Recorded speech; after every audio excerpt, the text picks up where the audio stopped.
Welcome to the InfoMullet YouTube channel. If you enjoy this content, please like or share. And if you'd like to support the InfoMullet by becoming a mulleteer, visit us on Patreon. We appreciate your support. Fellow members of the league, welcome to the InfoMullet. It's a Saturday night special. Facebook Live Ask Me Anything on Coronavirus. My name's Timothy Clancy. I'm the chief mulleteer and your only host for the night. So if you already don't like my voice, might as well turn off. Little housekeeping to go over. If you find this video, all the sources that I'm going to be talking about, if you look up in the description of the video, there's a lot of links of sources, InfoMullet blogs, tools where you can chart your own country or state comparisons. We'll be going over that tonight, and some links. As always, we appreciate the support of the mulleteers. So if you want to become a subscriber and support the InfoMullet, there's a link there. It's www.patreon.com/InfoMullet. We're also doing helping support a local wildlife, the Richmond Wildlife Center. They're a small facility that focuses on rehabilitation, rescue, and release of wild animals. A lot of these local facilities need help during this time. So there's a link there. If you want to donate, you know what to do. And again, if you know people who might benefit from this, feel free to share. Usually these are about an hour. I'll do about a half hour up front of going over some topics, some forecasts of what's coming up and how we can think through these forecasts. And then I'll take live questions. Now, ask questions at any time and I'll try and get to them. And if I don't see it, make sure you refresh it so I can get it. So we're starting out this week with a forecast that's not very good. So for those who remember last Saturday when we did this a week ago, I made a forecast it would be about 100,000 by the end of the week. And we hit, and I predicted certain thresholds: 25,000 by last Saturday night, 50,000 by Monday or Tuesday, 100,000 by Thursday, Friday. We hit every one of those marks. And I had been planning to, so I'm doing a four-part series on forecasting and describing what's going on.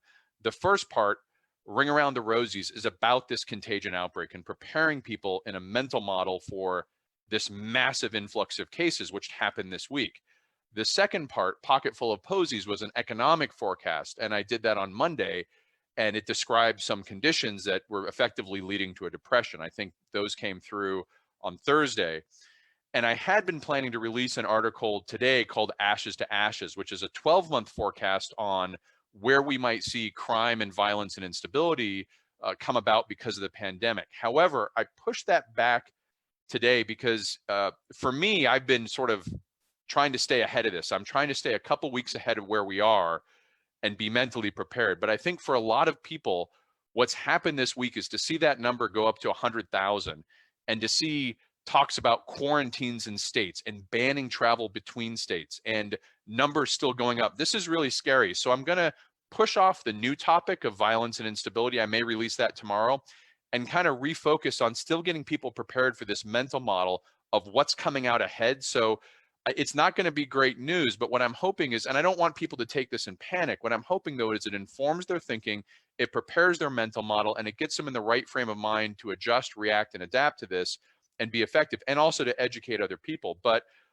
so where we're at, the US fire break was a policy we put in place March 12th, Thursday, March 12th, and that was designed to create voluntary social distancing. We canceled a lot of sporting events, music festivals. You know, it was a big deal Thursday and Friday. Everything got canceled. And by the weekend, the US world had changed to a large degree. Businesses had gone from working on site to work remote. All this happened. It was voluntary though. That fire break, if it were to be effective, we'd expect to see it by now. And our growth rate was 30 to 40% and has dropped to about 20% a day. And that's the people, so people will report that our daily rate of change, and I'm going to go over these with charts first, but I want to get through the forecast. People will report that our growth is declining. The problem is we already have 100,000 cases. And again, the simple back of the napkin math to understand a doubling period is you take the daily rate of growth, remove the percentage, and divide it into 72. And I won't get into why that math works. It works though. So 72, when we were at 30% growth, 72 divided by 30 is we double every 2 days. That's how I'm able to make these predictions and forecasts, is because I just take the daily rate of growth and figuring out the doubling period. At a 20% rate of growth, which is where we're at as of this morning, well, 72 divided by 20 is about 3. We double every 3 days. So even though it's declining, the fire break didn't work in declining it enough.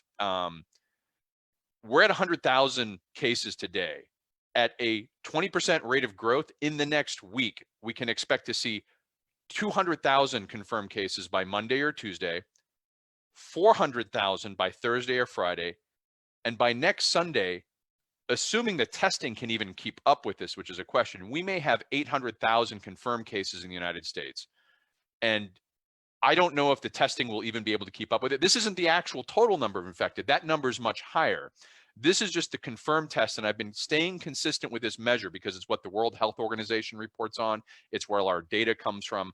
That lower confirmed number may be close to 1 million by next Sunday. And what that means practically is we face a scenario where you assume, okay, 800,000 cases, 5% require hospitalizations. It's kind of a number that's a generic number that the WHO is reporting on.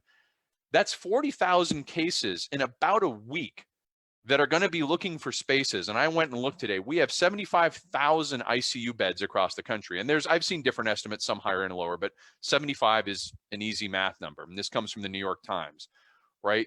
So of that 75,000 available beds, on average, every day, 64% is taken up. Now, they've been seeing this coming, so they've been trying to cancel non-essential surgeries.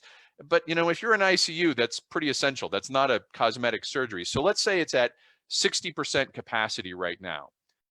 The problem is when you take 40,000 hospitalizations out of 800,000 infections and drop them in a week, you're adding about 53% surge to a system that is already at 60% full. You're out 10%. There's a 10% overage, and this is the flatten the curve failure we've talked about so much, where the number, and this is a nationwide number. We don't actually, it's not that those 75,000 beds are distributed evenly across the nation, nor are all those infected cases, and we'll go over where they're at, but it's not that they're all evenly. So this is kind of a simplified way of looking at just assuming it's a nationwide. This is going to put the healthcare system, and it's going to start to buckle in certain places, and we're already seeing that buckle when we look at the death rate. And again, I'll go over this in charts so you can see a visual, but I just want to walk you through this so you can kind of hear it first. The death rate is the percentage of the confirmed cases who have died. It's not the percentage of the population. I want to be very clear on that.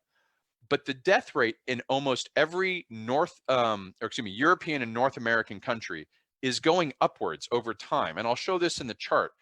And what that means is that these healthcare systems are beginning to buckle, and we're seeing fatality rates increase because we can't get the healthcare support to do them. Some of it may also be we're only testing patients as they go in. So there's a little mathematical there. But the reality is, if say, right now in Italy, the death rate by this calculation is over 10%. In the US, it's not that bad. And we'll see it's like 2%, but it's going up. And every country that's dealing with these buckling has an accelerating death rate as the curve begins, the healthcare system begins to buckle. And I think we're going to start, so we've already seen it reverse and begin increasing in the US. We're going to see it get worse. And this is not just a US problem. In Canada, I anticipate they're going to hit their buckle point around April 10th. I did a quick check on how many ICU beds. Canada is a much smaller country, it's a much smaller population. I think they've got under 10,000 ICU beds spread across the country, but they've also got a smaller population. By similar back of the napkin math, they're going to hit their buckle point on April 10th, thereabouts. You know, it's a Friday, not this Friday coming up, but the one after. Northern and Southern Europe are already buckling. You'll see this when we get to the charts. And Eastern Europe and South Asia, these are areas that are a couple weeks behind us. So Eastern Europe, we're talking Russia, Ukraine, Romania, South Asia, Bangladesh, India, Pakistan. I've been looking at these charts, and each area is at a different time, but they're all heading in the same trajectory. And this concerning news of all the countries that have had major outbreak, 30,000 or more cases, only Italy is showing that, remember that rate of daily change? Only Italy is showing a decline to about under 5%, which is where it needs to be. And they've already got 70,000, 80,000 cases. So, you know, getting to 10% isn't enough. Even if you get a rate of growth to 10%, it doubles every 7 days. So, you know, you really need to get it to 1 or 2%. And only Italy, which has been through all this trouble and has this massive death rate, they're only now starting to get to under 5%. So what I want to do now is actually show some of this in the charts here. So let me bring up, I've got some of these, let's see. Okay. So hopefully this shows up.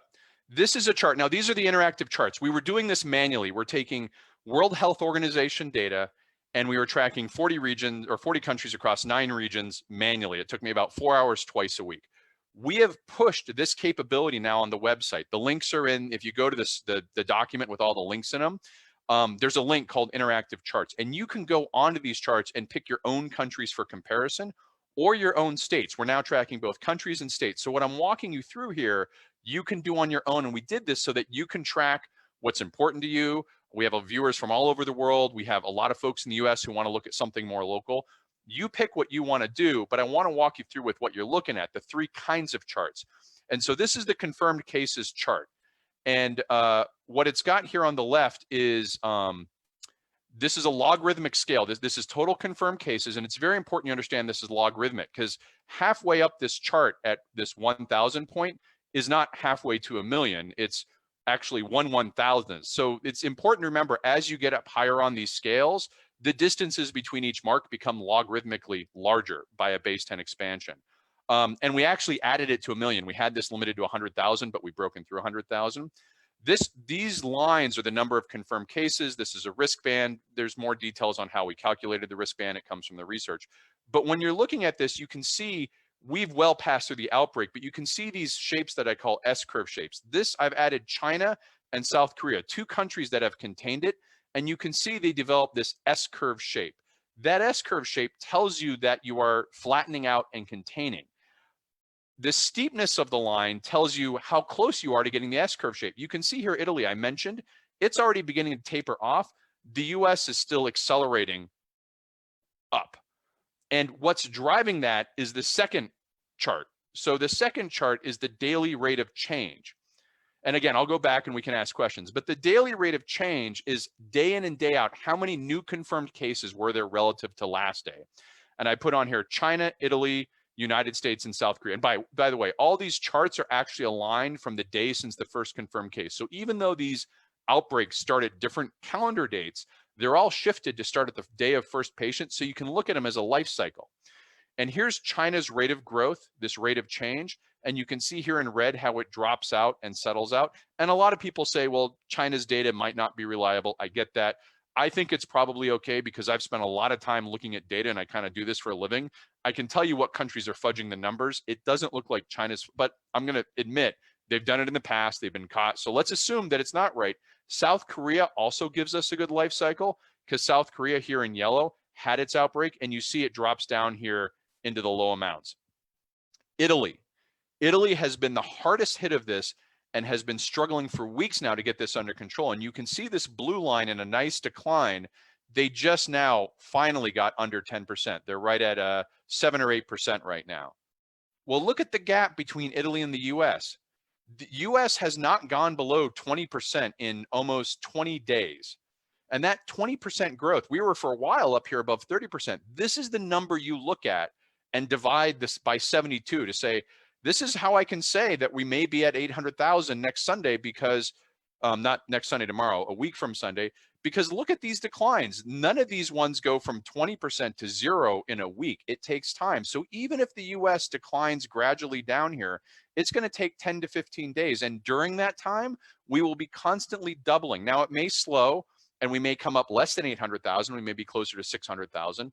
It may stay at 20% and not slow, because one of the things we have is we have multiple regional outbreaks. So this chart, if the first chart tells you where we're at, this chart tells you where we're going. This is how you get ahead of it. And when it comes to state levels, this is important because these doublings happen fast. The final chart, this is the chart of the death rate. And the death rate is the reported deaths divided into the confirmed cases. And again, we're using World Health Organization data. There's a lot of data people ask, could we use? We use a consistent source that we know we're getting the same information from the same source. So that's an important thing in data reporting. We're not pulling it from different ones and trying to mix and match it. We're using one system of record. That means all the flaws in the World Health Organization we take, but I'd rather do that than try and pull from different sources. So this is the deaths divided by confirmed cases. And again, China, Italy, and the United States, this death rate is of infected. You can see here in Italy, this line accelerating, that's the collapse of a flatten the curve. When we talk about failure to flatten the curve, that's what it looks like. It starts at 3% and goes up from there. And you can see, I've called this the fishhook reversal. The US was declining, so yellow is US. It's flattened, and now it's beginning to accelerate. And you can see this pattern over and over again in European countries. So I'm going to add, you can add countries here. I'm going to add Spain, Netherlands, France. All right, so here's a couple countries that you can see. Switzerland, right? You can see these countries, the Netherlands, much like Italy, and they're above 6% death rate. You can see in Switzerland, they're starting to accelerate. Here in Spain, there's this fishhook reversal, a slight decline followed by a rise. In France, another fishhook reversal. These behavior modes are common and tell us that it's the healthcare systems are collapsing, you know, in these areas. So that's how you read these charts. And again, all these charts are available. You could put in any countries you want. You could mix and match. You can make your own. But that's how we know where we're going. That's how I do these forecasts, is I just look, and this is mental modeling, right? This isn't sophisticated math. It's a few tricks I know from doing system dynamics, the field. You can do more sophisticated simulations. But this is how I'm sort of mentally modeling and trying to stay ahead of this. And this is how you can use the same charts to do that. So from mental modeling to actual modeling, there's these questions of national responses. I've gotten a lot of questions here. Let me just say some highs here, catch up with folks.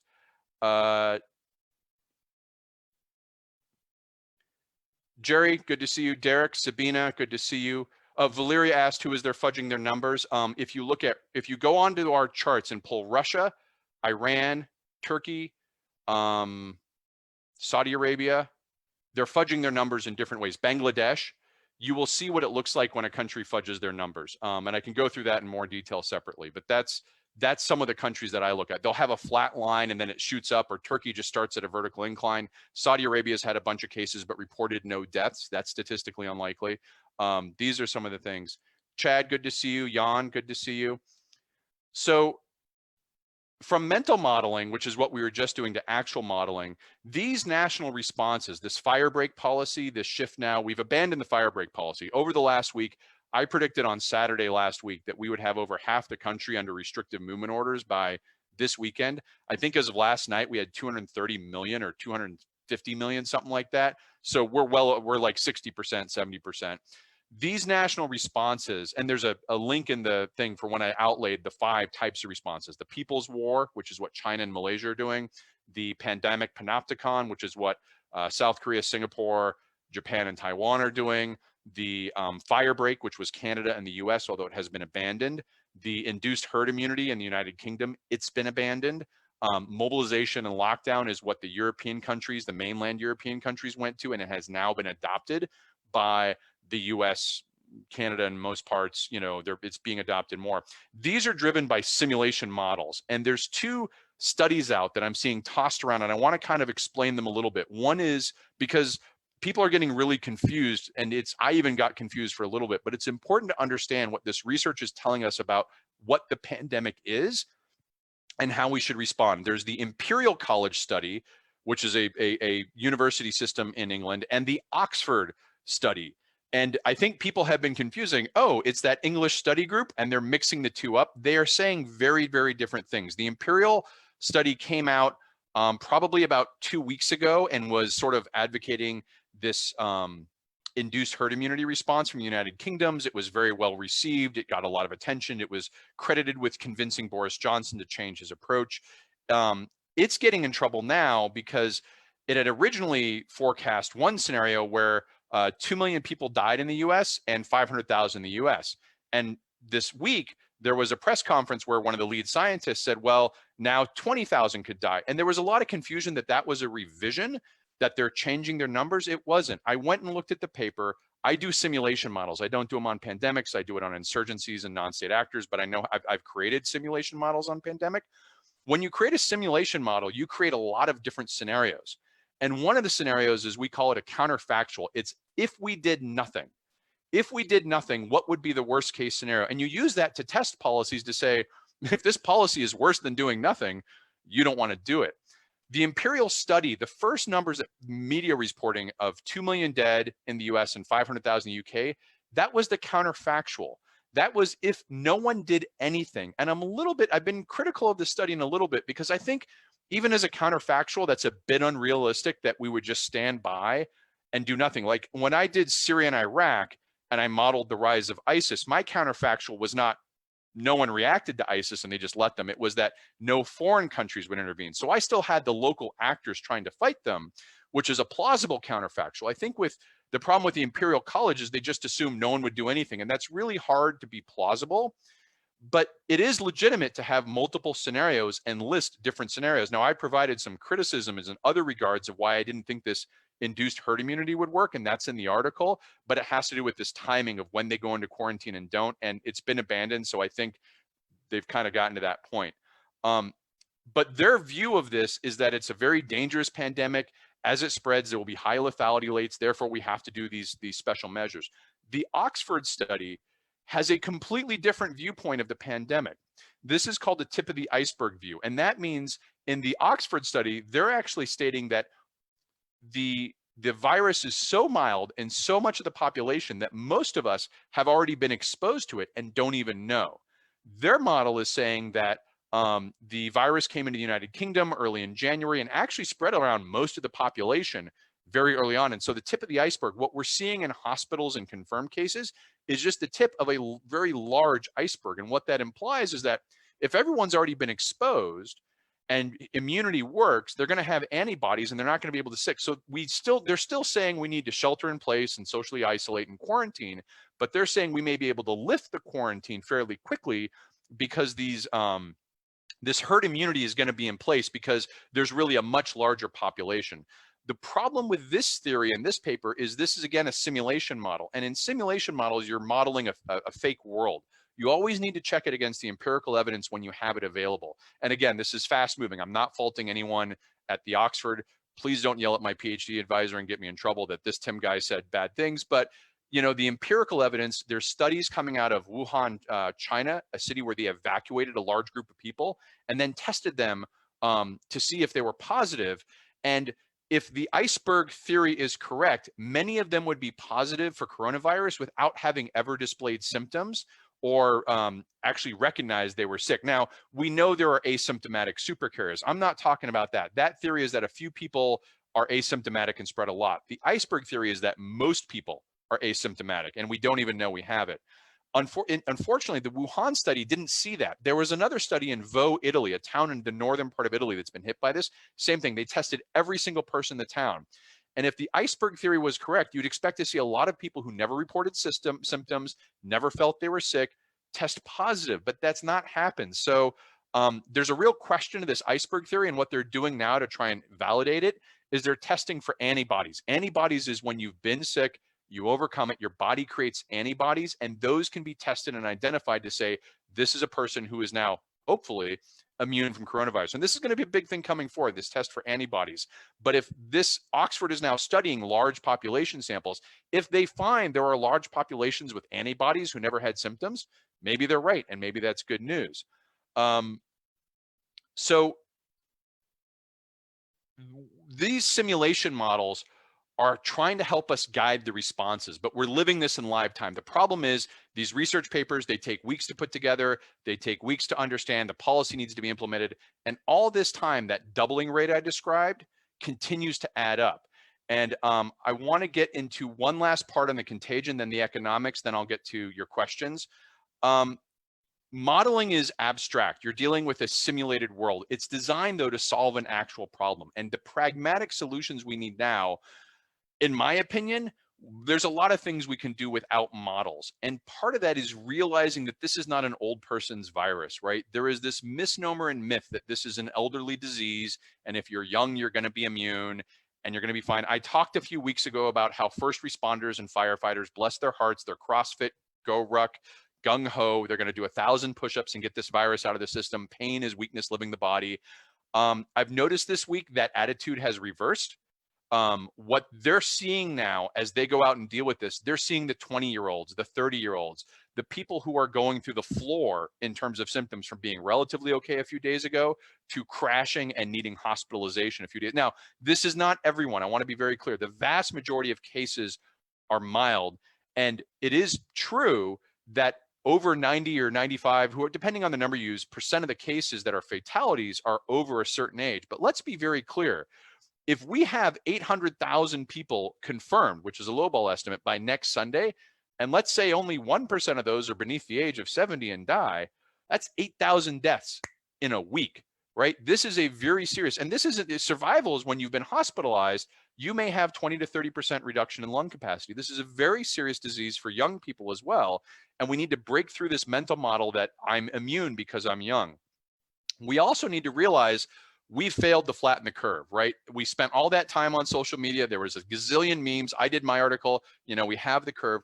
We were trying to contain it on growth of the contagion. That's failed. The numbers clearly show that that is no longer viable, but that's not the only way we can flatten the curve. I've been advocating for a while now, and I'm starting to see policy responses. You can flatten the curve through distributed networks. Think of it geographically. I mentioned that this is very clustered. In regions that it's clustered, it's going to cause that healthcare system to buckle. If you can bring resources in or shift patients out, you can load balance in the surrounding areas and flatten the curve through basically distributing the load into areas that have less load and higher load. And we could go into details on this. There may be some questions, but that's the general concept. I'm now starting to see New York is doing this. New York City to the rest of New York is doing this. I'm reading that Vancouver, British Columbia is starting to do this. This is a very good policy. Local communities, state areas need to consider this because this needs to be organized and coordinated. You can't just on a dime ship patients that are in critical conditions around or move resources in. That takes organization and coordination. And the problem that's arising now, I just started seeing this over the last 2 days. We're starting to see local, state, and federal bad ideas about quarantines and travel bans between states, between localities. I'm just going to read some headlines here. The big one is President Trump is considering a quarantine of New York, New Jersey, Rhode Island, parts of Connecticut, and parts of Vermont, right? He's thinking of to quarantine that area. Rhode Island, okay, within that area, is using police to stop anyone with New York license plates, and they're using the National Guard to do house-to-house searches to find New Yorkers who came up from the city. Florida, Maryland, and South Carolina. These are states that have ordered anyone arriving from New York to self-quarantine. Texas, being ahead of the game, isn't just limiting it to New York anymore. They say if you're from any of these hotspots, New York, Louisiana, and they have a clause in there, hotspots to be named later, you have to go on mandatory quarantine. The problem with this approach is it's beginning to break down the unified fabric that can respond to this and do geographic load balancing. If we break our country into a patchwork series of isolated fiefdoms that try and throw up walls or find people from another area, we're going to fail miserably at handling the surge because we won't have the ability to move through it. People are going to react when other states or vulnerable populations and oh, those New Yorkers, they're bringing the disease. That's going to make it hard if we need to then load balance patients from one place to another. We need to nip this in the bud, and it's not effective. This is the thing. Right now, there are 17 states with over 1,000 cases.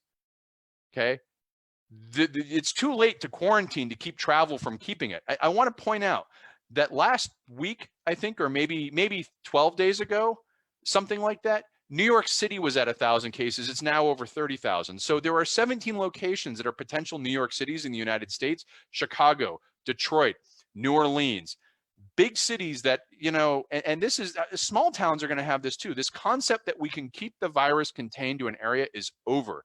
We need to accept it, move on, and do something productive. Plus, these are resource intensive efforts. If you're spending the National Guard to go house to house to look for New Yorkers, the New Yorkers are going to probably hide from you, right? This is what happens. You play a cat and mouse game. It doesn't work when you try an authoritarian response. Those National Guardsmen need to be used to prepare the hospitals. And let's create a system where we say, hey, New Yorkers, come into our Rhode Island hospitals. We'll take care of you. And by the way, federal government, you're going to back this and make sure that it works out, that resources that get allocated somehow get, the federal government has a role to play here in making sure that states and jurisdictions begin working with one another and saying, we are the guarantor that if a bunch of New York residents go into Rhode Island and that causes, resource challenges there will be a compensation, there will be a make right. That's important. But we need to stop treating this as an isolated thing and start treating it as a national problem. And part of this is we're starting to see bad triage ideas come out as the concern rises that ICU beds will run out.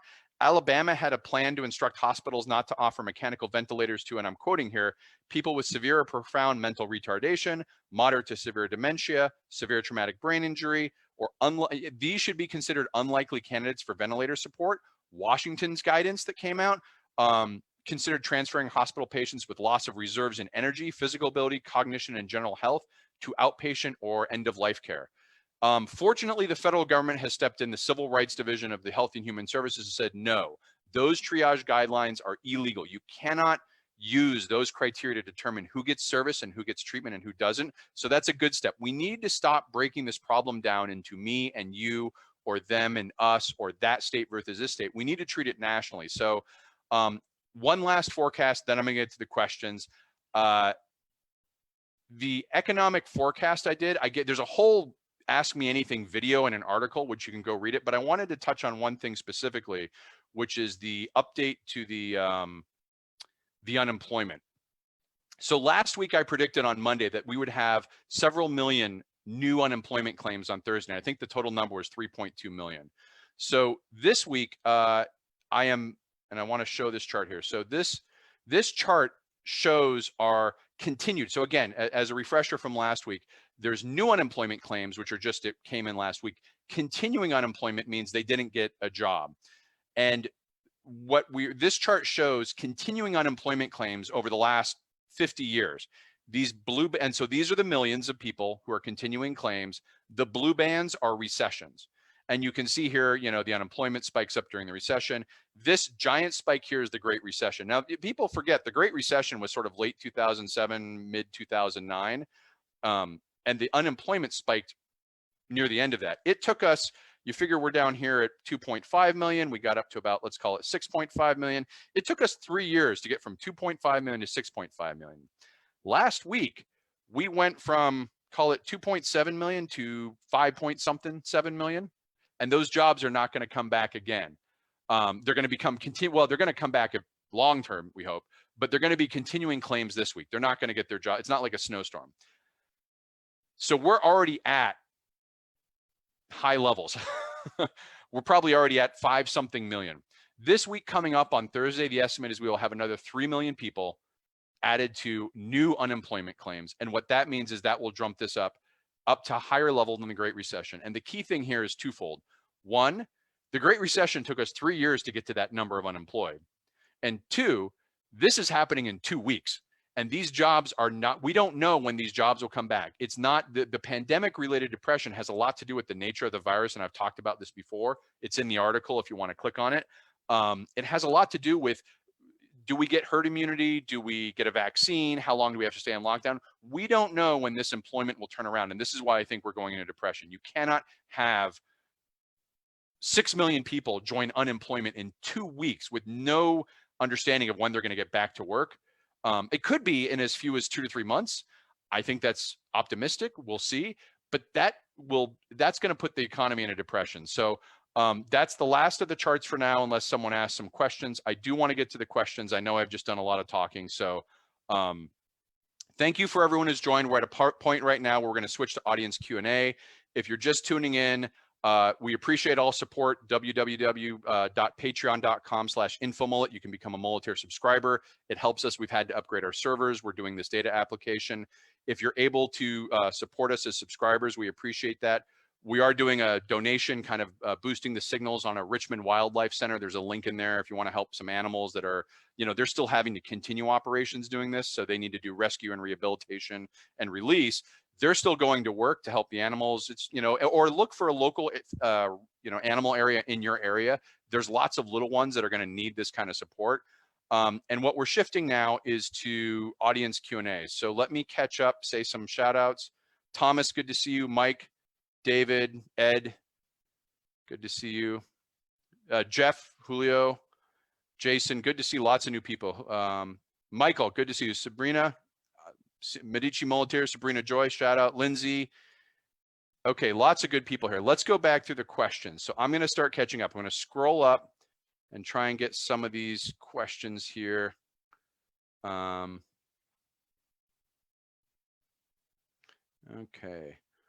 Oh, big question. Everyone's mind.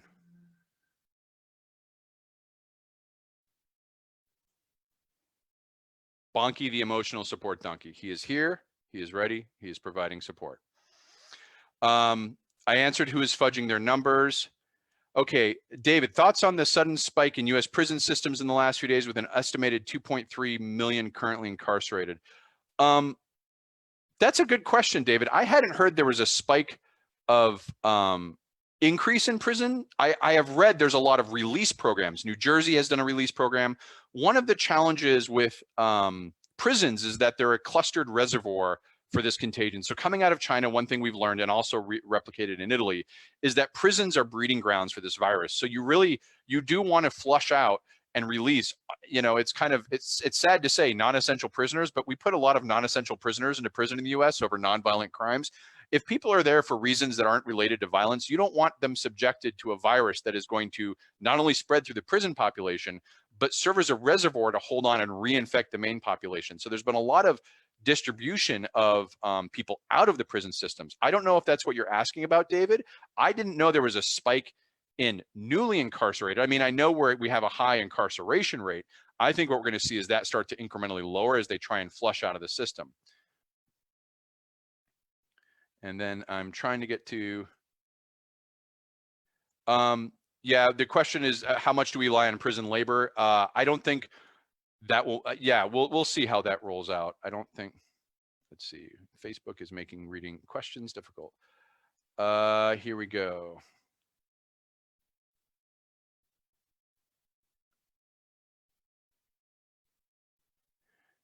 Okay.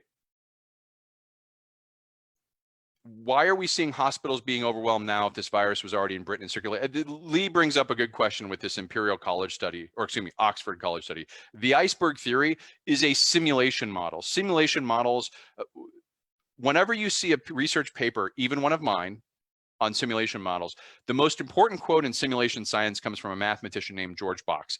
It states, all models are wrong, some are useful. Because you can't, if you could recreate the real world, you could. Simulations are basically choices. You choose assumptions, you choose equations, you choose structures. All simulations you read will be wrong, but some will be useful. And I think when it comes, the extent to which they are useful is which they can help understand or explain the contingencies under which real world behavior emerges. And if you see that the real world behavior is doing the opposite of what the model predicts, and the contingencies are the same, that's probably not a good sign. And I think Lee brings up an excellent point that this Oxford study is saying, hey, it's an iceberg theory, we're all immune. Now, the Oxford study does predict that there could be still a surge, and I think it just says it will end much quicker and we'll be able to lift the quarantines, because the rest of us, this surge is just the unlucky few that are the tip of the iceberg. I don't think that's very, very happening.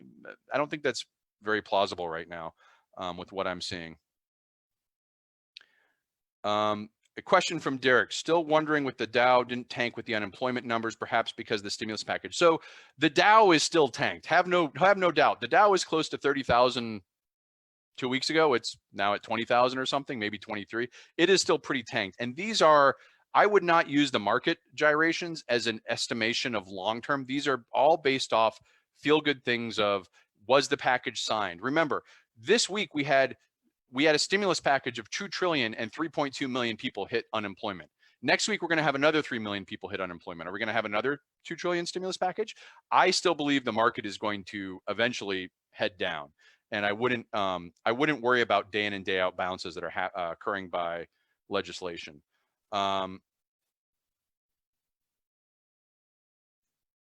Yeah, I'm looking here for questions. I see a lot of comments. I'll skip the comments and get to questions. Lots of support for Bonky. Good.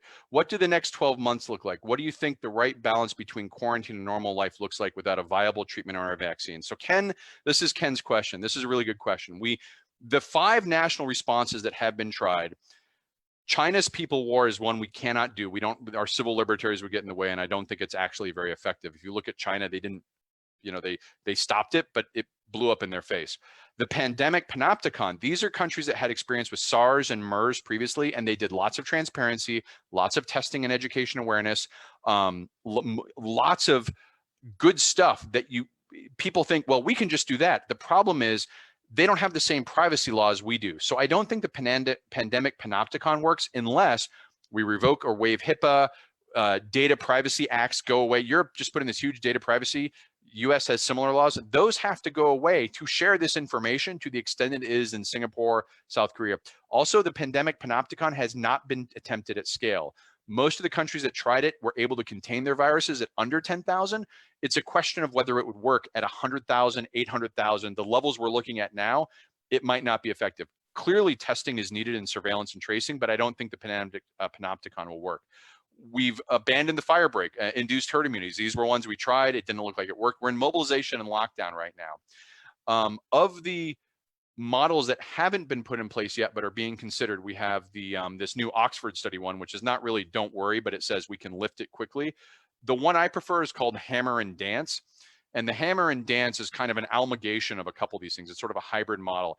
And you put a hammer in place, which is the quarantines and the lockdown.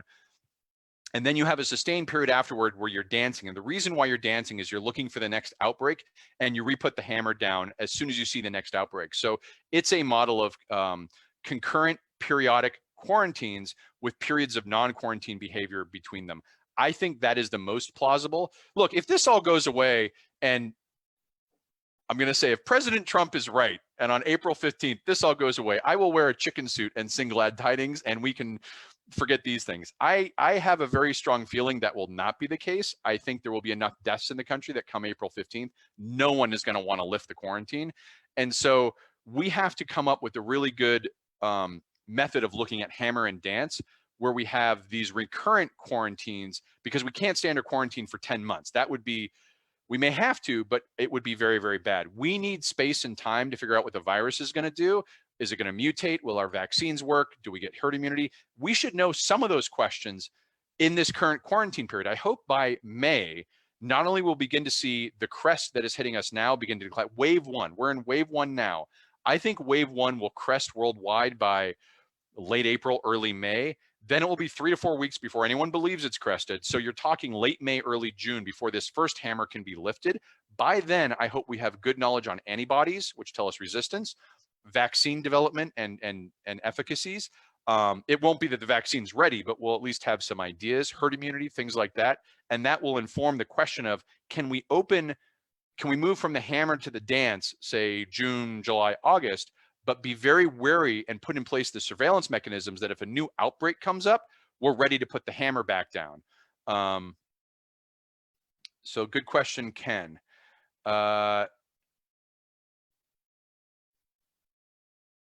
Question from Roy, does anyone have numbers on what percentage of the US population has pre-existing health conditions? This is great. This drives me nuts. I see these guys on TV, these fellow members of the league on TV, let me use that phrase, who go up there and say, well, 99% of the people who died had pre-existing conditions. The pre-existing conditions they have are like diabetes, hypertension, respiratory illness. These pre-existing conditions exist in a lot of Americans. It's not exactly like the pre-existing condition is psionics, that would be a limiting pre-existing condition. The pre-existing conditions they're talking about are very common. Now, it is true that elderly patients are more at risk, but again, I point out even a 1% fatality rate in a virus that is spreading this large has a worst case scenario. Now, again, the scenarios for deaths, the worst case scenario I did at the beginning of March, I did 5 scenarios, and the worst case in mine was 405,000 deaths in the first wave. And that's 6 times worse than the worst flu season. So that's a bad case. The worst case in the hammer and dance, well, the worst case in Imperial College is 2 million. The worst case in the hammer and dance is 10 million. I think some of these million numbers, remember, these counterfactuals that I described, these estimates are if we do nothing. Well, those are already out of the way because we're doing stuff. We're doing something. No one is not doing anything except perhaps Bangladesh. Shame on you, Bangladesh. Get your acting gear and start getting serious. So I think we're looking at potentially tens of thousands to hundreds of thousands of deaths in wave one. And part of it is because we have a lot of pre-existing conditions. And again, this isn't just a US thing. I showed you the death rates across all those countries. A lot of the countries are struggling with this. Is there a way to estimate, Ed Blair, good to see you, Ed. Is there a way to estimate the number of actual infected? Is there a utility in that number? Yes. I can't do it right now because I'm live, but we actually created a method. Thomas Poyo, who wrote Hammer and Dance, or kind of aggregated the Hammer and Dance research, had a method for estimating the actual number of infected. We took that method in the infomullet, modified it a little bit, and in simple ways, it inquires you take a death at a point in time and you estimate how many people were infected for that death to occur 20 days prior. And that gives you an actual estimated infected population you can then grow forward. We use it to actually test or recommend minimum testing levels. I've submitted this method to several epidemiologists and immunologists to get some review. We've already used this method to study Bangladesh. That's why I'm shaking my hand at Bangladesh. We estimated that when they said they had 33 confirmed cases, they probably had closer to 5,000 to 6,000 actual infected, and they needed to begin testing at about 2,000 a day. So we use these methods. There are methods out there to estimate infected. The precise number doesn't matter. It's more of a multiple. How much bigger is the actual infected over the confirmed? And this is less about hospital surge, because if they're actually infected and not coming forward in the hospital system, they're probably less of a risk of adding to the curve than they are carrying it and spreading it. And this is why we need to also not just be doing daily testing of people who have symptoms. We need to be doing probabilistic surveillance testing around the country to find hotspots to understand, hey, where could these contagions break out for wave 2 or in the future? So there are methods, but I'd say they're kind of napkin math right now, but that's, for when the orders of magnitude we're talking about, it's probably close enough. Curious about Rikers and how this is going to affect the hospital system in New York City. Good to see you, Woodley. I think it's, we have a lot of prisons in the US, and if this breaks out in the prisons, it's going to be a real healthcare disaster, because there's already a mindset in the US that, the prisoners don't, they're in there for a reason. But well, okay, they didn't get in there for the pandemic. And if we allow the pandemic to spread in there, not only is that an ethically wrong choice, a morally wrong choice, but we're adding more risk to ourselves. The question is, how do you prioritize limited bed spaces with these hard choices? I mean, we're having people that are going to already be saying, you're a New Yorker, I'm a Rhode Island, you don't get a Rhode Island bed space, go back to New York. That's bad enough. Add into it prison questions, things like racial bias. We need to stop this division and get into unity and come together as a country on this, because there's no limit of the amount of division you can have in different ways of saying who gets what beds. But we have to come together and make this all work for each other, including the prisoners, including the folks that, have pre-existing conditions, including everyone, because that's the way we solve a pandemic. You cannot beat a pandemic through division. You can only beat it through addition. So, other questions here, trying to catch up on questions. Let me scroll up a bit. Every time I have to scroll up, so I apologize if I'm missing anyone. Some links. Okay. Every time I get to a question, I get blocked by Facebook to see something. What do you think the long-term damage of sycophants? That's I'm not going to get into that question. I don't answer questions about sycophancy or personal stuff there. Generally, the administration response has not been impressive. I'll leave it at that. In researching all countries now have never realized the answer was define a country. So yeah, Mike had asked earlier if there are countries that don't have cases. There are many in South America, Oceania, there are countries, but the question is whether they will continue to have cases and whether they actually don't have cases because of there are no infected, or they're just not able to test. A lot of developing countries don't have the access to resources to do testing. So part of the hammer and the dance theory is these countries have active outbreaks. We just don't know it. Bangladesh has 33 confirmed cases, but we estimate 6,000. You go to areas that are developing economies, in certain areas of the world, they don't have access to this kind of high tech. They don't have data scientist folks working for them. It's a challenge to say, are they truly have no cases, or is it just a case of testing? I do think there are countries right now, like Greenland just got its first cases in the last week. I mean, countries that are small populations, they're in areas where there's not a lot of travel back and forth, they're interacting, they're gonna come later, but I don't think it's a question of if, it's a question of when. Crowdsource chicken suit, yep, we can crowdsource. What are your thoughts about the effects on global birth rates? Mike Morrison would ask that, I appreciate that. There's this theory going around that, like, if you have a blackout, there will be a lot of babies in 9 months. I don't study birth rates. I have a forecast on crime, violence, and instability, but not birth rates. I think the long-term trend I can answer from a systemic level is that we will have more children alive 5 years from now than we did 10 years ago in the ages grapes 0 to 5, but it has more to do with the declining infant mortality and child mortality. We've reduced by half infant mortality worldwide in the last 10 years. So to the extent there is a bump up or down because of the pandemic, I think the greater effect is the reduction of childhood mortality means there will be more children who survive over the long run. I am not concerned about the population in the long run. Well, I am concerned about the population, but I don't think the pandemic's going to make a big percentage difference in population wise. It will economic wise, but not population wise. Well, okay. Caveat: worst case scenario. Some of my estimates when I did my forecast in January of what kept me up at night and why I said novel viruses first. Yeah, you could get 5, 10, 20% global death rates like we did with the Black Death or things like that. I don't think that's likely here. 5%, there's an outside chance, but that's still a lot. So I think we're a ways away from that right now, given what we're seeing. Let's see here. When do you think the border will open? Yeah. Question from Valeria. These border closings are counterproductive. Again, the virus is already spread. The belief that you can close a border and keep the virus from coming in presumes that the virus isn't already there and spreading rapidly. And you can go look at the states. I mean, this will be a good opportunity to share here. Right, so here's the states. Hopefully you're seeing this. These are some states that I pulled up. This is now, again, because we did the country level charts, you can do these by states, right? Here's a selection of states, and I can add states to this, you know, Alabama, and I'll remove some to make it a little clearer, right? Alabama, Georgia, Arkansas, right?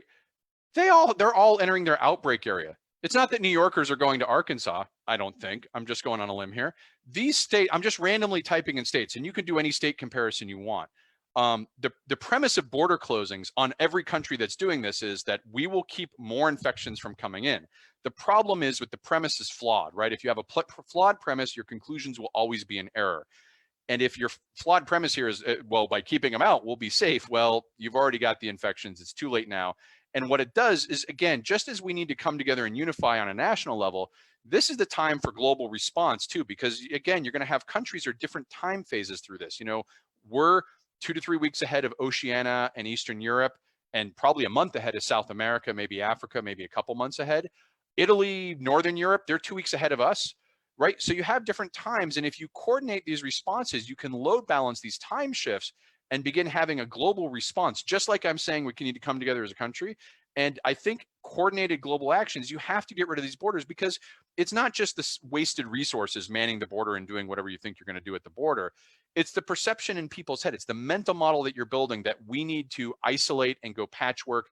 You know, we need to socially isolate and quarantine, but we need to come together and work together in small communities and large communities to get this. Let me go through some more questions here. What the heck is up with Germany having such low number of deaths? Mike, that's a good question. I've been asking about Germany and looking at it. They have a very robust healthcare system, and they are a large country. So they're one of the largest countries in Europe. And what Mike's, I won't share it because I've gone back and forth to the charts. But if you go into that country level application, you can pull up Germany. They have a lot of cases.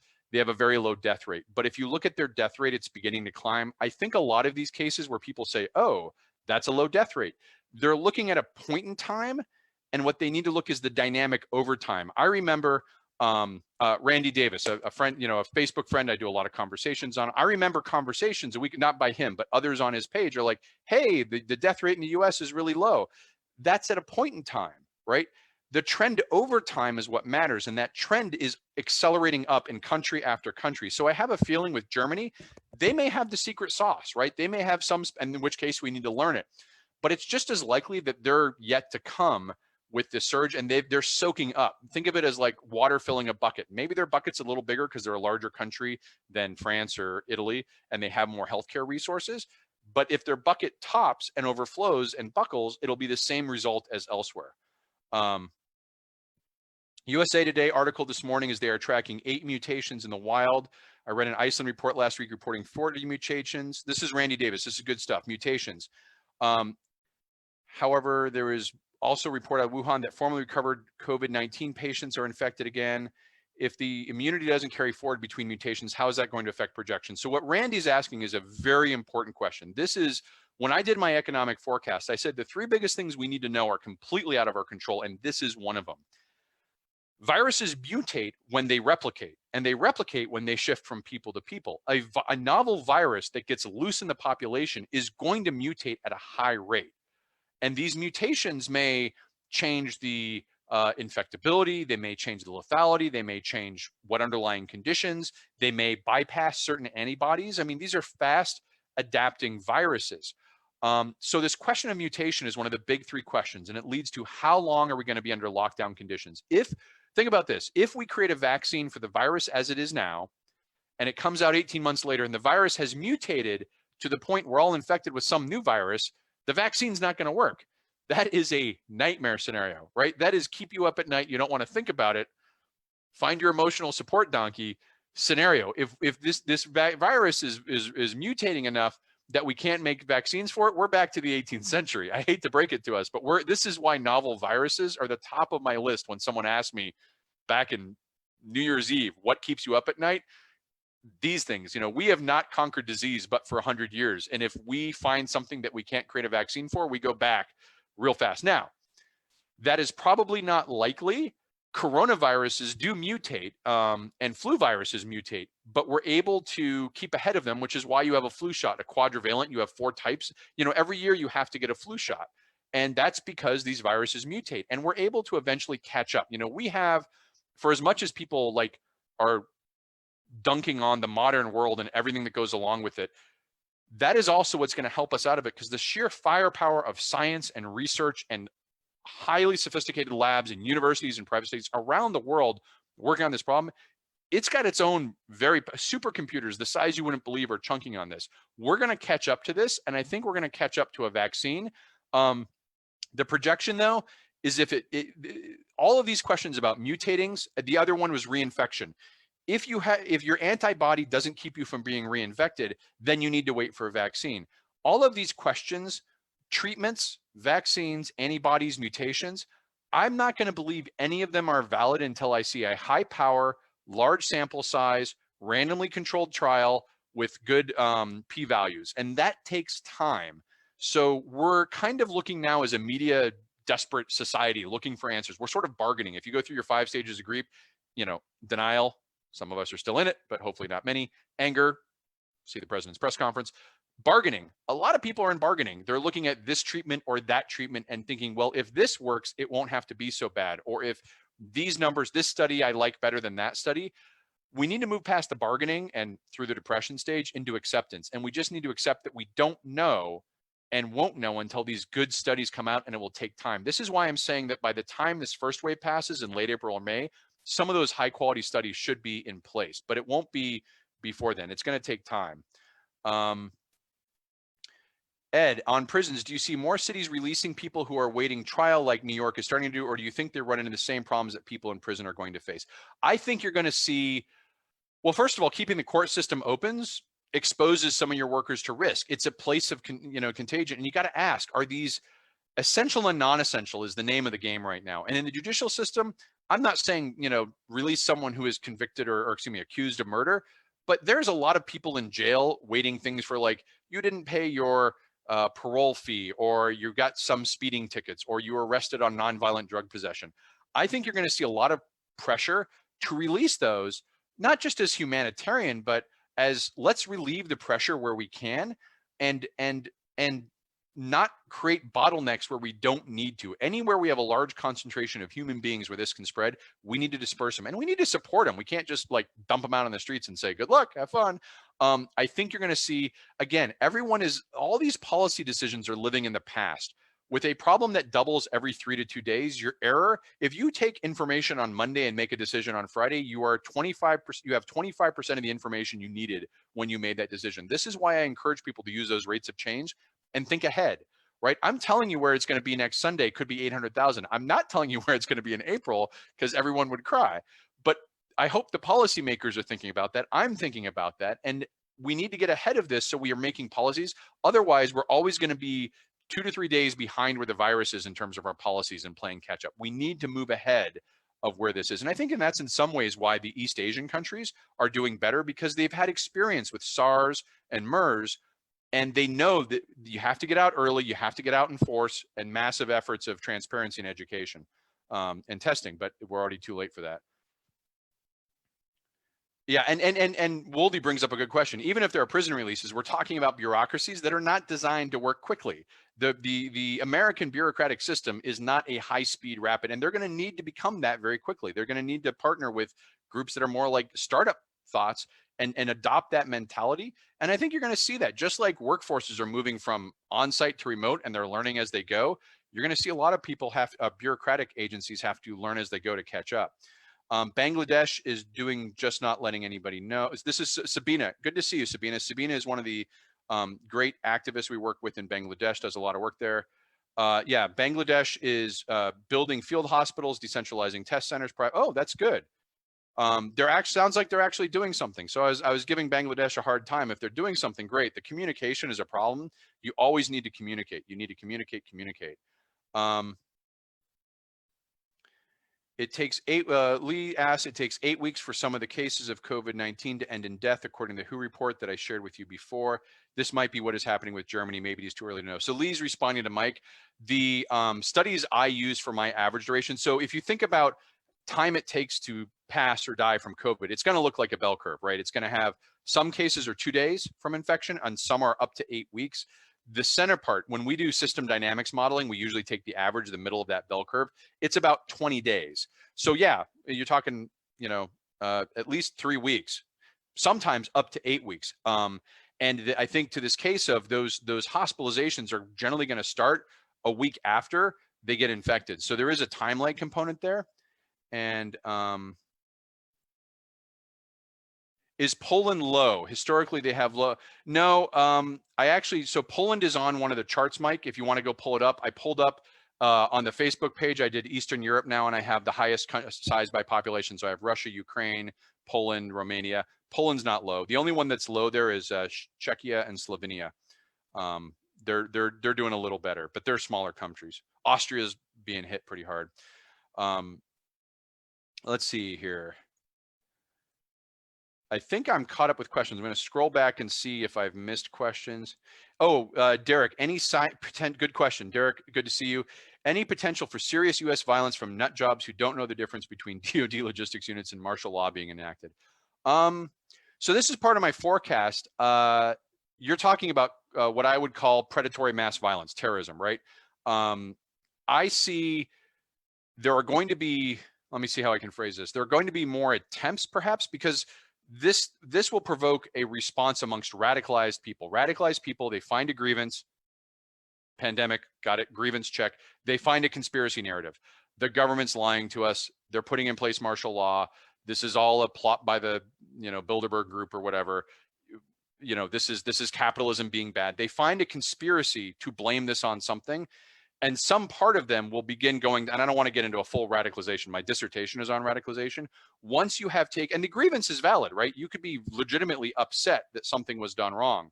But the thing is, you take that legitimate grievance and you use a conspiracy narrative to explain it that points to a group that says, these people are responsible, and if we can target them, we will end the grievance. And then there's a few more steps to get to radicalization and violence. And I think you will see people going down that path. I actually predict in my forecast that there will not be more fatalities from terrorism than there have been over the last 5 years, and I provide a measure of that. I do think there will be more attempts. We caught one actually this week in Missouri. A neo-Nazi was working with some undercover FBI agents, and these are I'm going to acknowledge up front, these are complicated sting operations.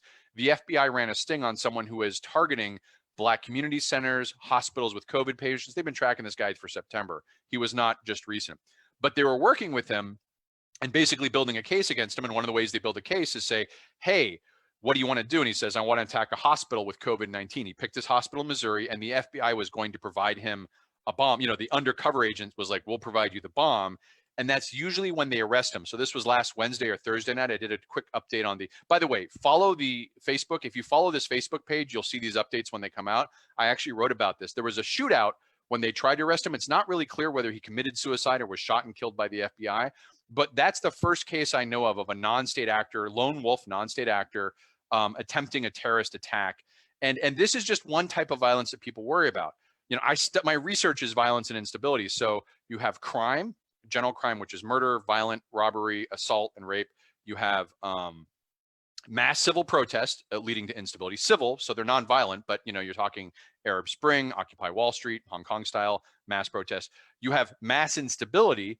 You have mass violence, insurgencies. I go through each of these categories in the forecast to say over the next 12 months what I think will happen. And that's what the Ashes to Ashes article is going to be. It comes out either tomorrow or Monday. I pushed it back a little bit to focus on these rapidly escalating numbers. But spoiler alert for those who are here, it's actually a little bit more optimistic than I think most people would expect it to be. So good question, Derek. Let me keep scrolling up here and seeing.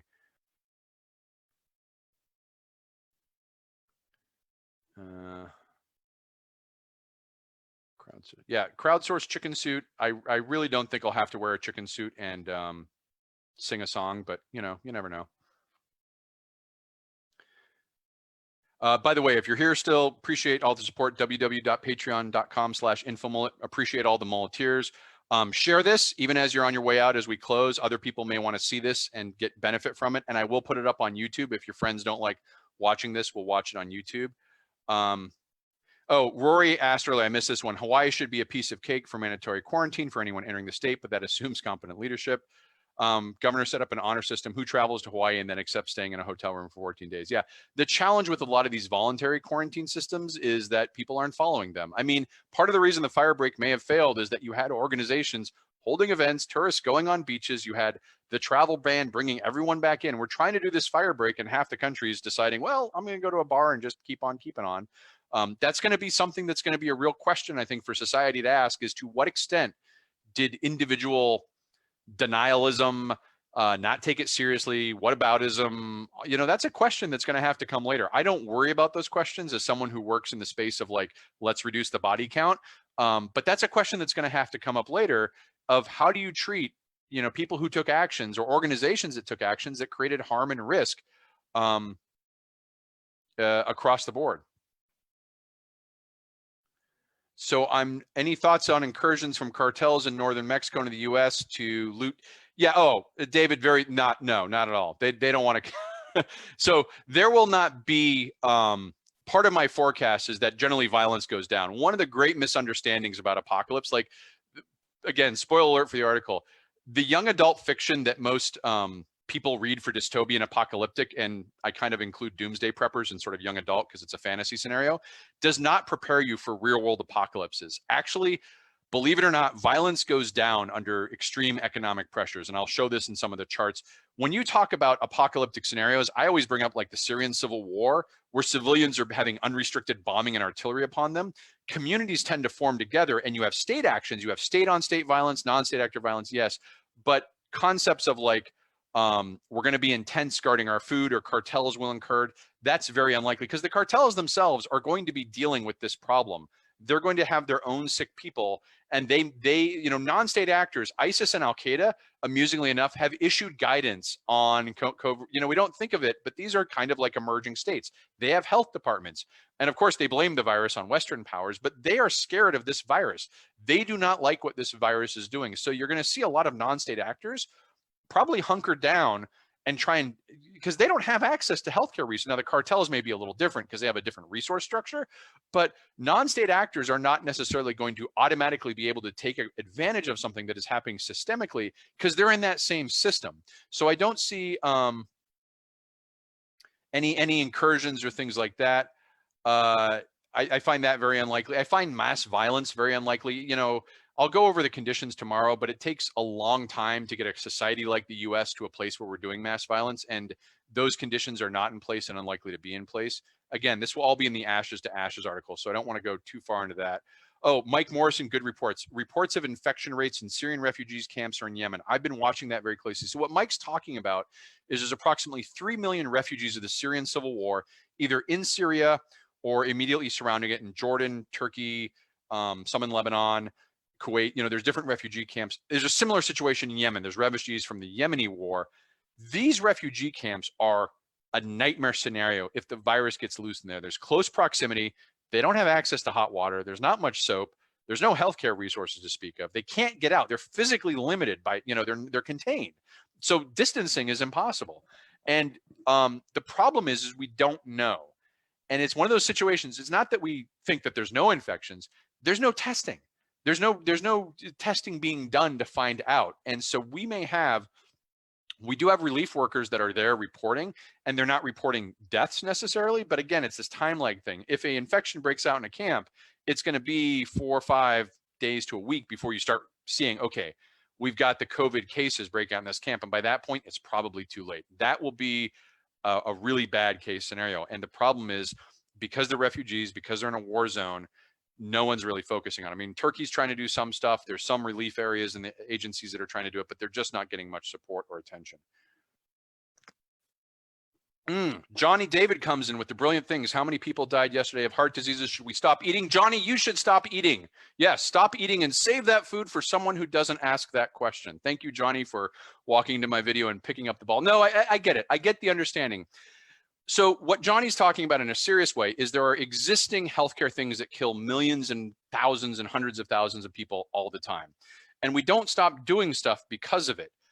The question is, in a novel scenario, is the time in which this is happening. So let's take flu. Flu is the more easy example, right? So there's a question of every year in the US, we lose about 12 to 20,000 people to flu, and we've never stopped the economy for that. Why would we stop it for this? I mean, that's a valid question. I kind of picked on Johnny at first because he asked the question that way. My pardon, Johnny.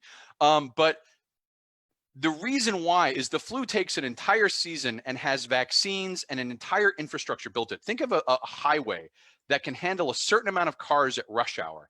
And with that, yeah, we have accidents. We have 5 people die a day. What the COVID virus does is put an entire another freeway worth of cars on that existing freeway structure without any safety mechanisms because we don't have the vaccine. So part of the influenza death rate now is that we have not just vaccines, so people don't get it, but we have treatments when people go into the hospital with flu to help them out. Heart disease, we have treatments. If your heart goes wrong, there's a gazillion bypass, heart rate monitors, medication. We have all these means for reducing the impact of these other diseases. With the novel virus, we have nothing, and it's coming together very, very quickly. So I think the difference between a spread out disease that accumulates over a period of time, for which we have lots of measures to both keep from getting it and to treat it when we get it, with something where we don't know if it will be 18 months before we have any of those things, is causing some of these concerns. So I think that's the kind of answer I would give to people, is that, and the worst flu season in recent memory, so I looked at this from the CDC, it's usually 12 to 20,000. The worst was actually 2018 was 80,000. And that people point out validly, hey, we lost 80,000 in a year. That, we didn't go up in arms, we didn't shut down the economy. Remember that my estimate for the 5 scenarios that I estimated, and you may have not have been on for this, the scenario where look like we're going is about 405,000 deaths. So that is a flu season that is 6 times worse than the worst flu season in the last 15 years. And so I think there's a point at which, if we're talking up to that amount of deaths, now that's an extreme case. It might be 60,000 deaths. It might be, one estimate was 100,000 deaths. These are serious amounts. And the other thing is the survivors. It's not just the deaths, but just like if you have heart disease, imagine that the existing heart survivors, they have reduced capacity. It takes a lot of recovery. People who survive COVID after hospitalization, they're not back in jiffy in a minute. They're going to have 20 to 30% reduced lung capacity for the rest of their lives. So these factors create not just a death risk, but an ongoing care risk that's going to be pretty severe to yeah, Mike, someone's got to take the bullet. Yeah, I might put it into a clip. I don't know. I'm fine picking up the ball when necessary. I should have covered Bonky's ears. He didn't need to hear that. But yeah. So I mean, I get the reason why that question is asked. But here's the thing I'm saying: all these folks who are doing this, it's because they're not having to deal with a 24-year-old who 2 days ago was fine and is now going into the ER for no reason whatsoever. These cases are starting to happen. It will across the country. The reality, it's abstract. It's up in New York. It's over in Italy. It's in China.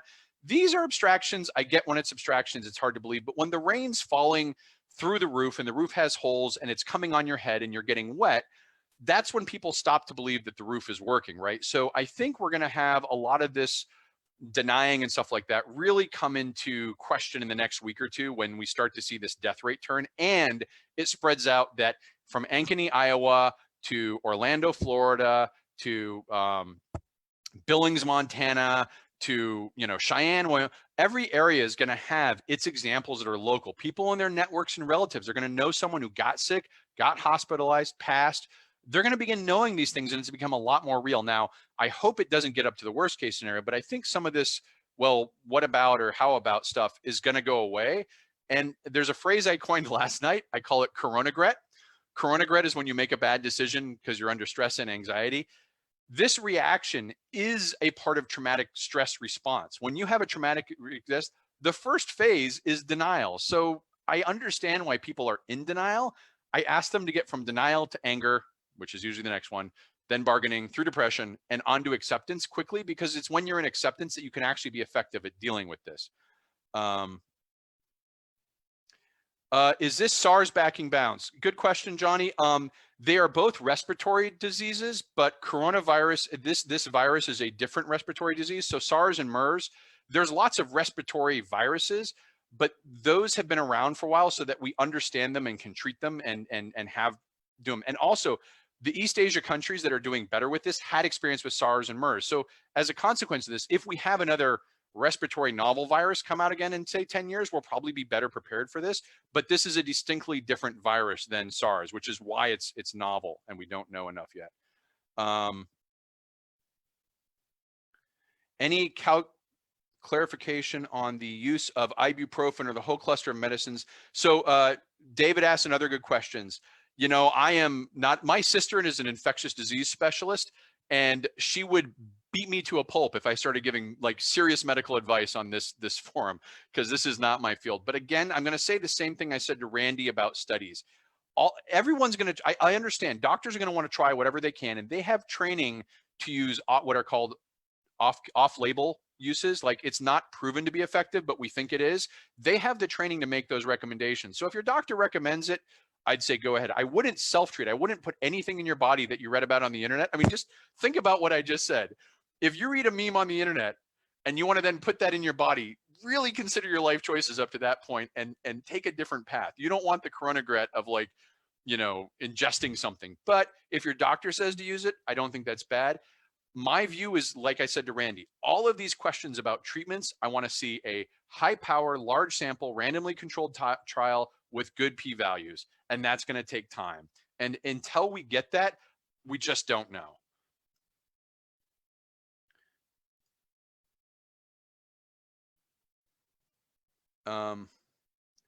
Hypertension. Yeah, hypertension is a big risk factor. The risk factors, the underlying conditions and risk factors, lots of us have them. So good luck. Yeah, Johnny, I understand they classify it as SARS-CoV-2. The Chevy pickup truck is still the Chevy pickup truck, but the 1965 model is different than the 2020 model. So they're different trucks. Just, you could still call them a Chevy pickup, but they're different trucks. I enjoy you too, Johnny. No, all love, no hardship. Bonky's over here. He'll give me a thing. Thanks for your thing. Sorry, I picked up the ball on you.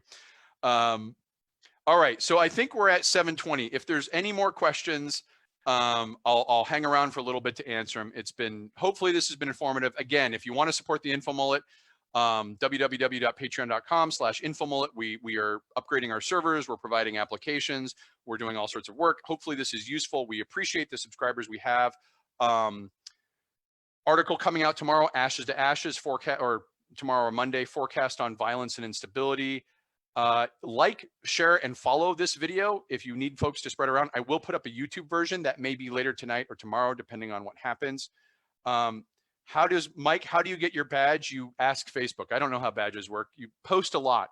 You comment a lot. I can't imagine, Mike, how you don't have a badge that is like Motor Mouth Mike at this point. You're a very frequent poster, so you'll get it eventually.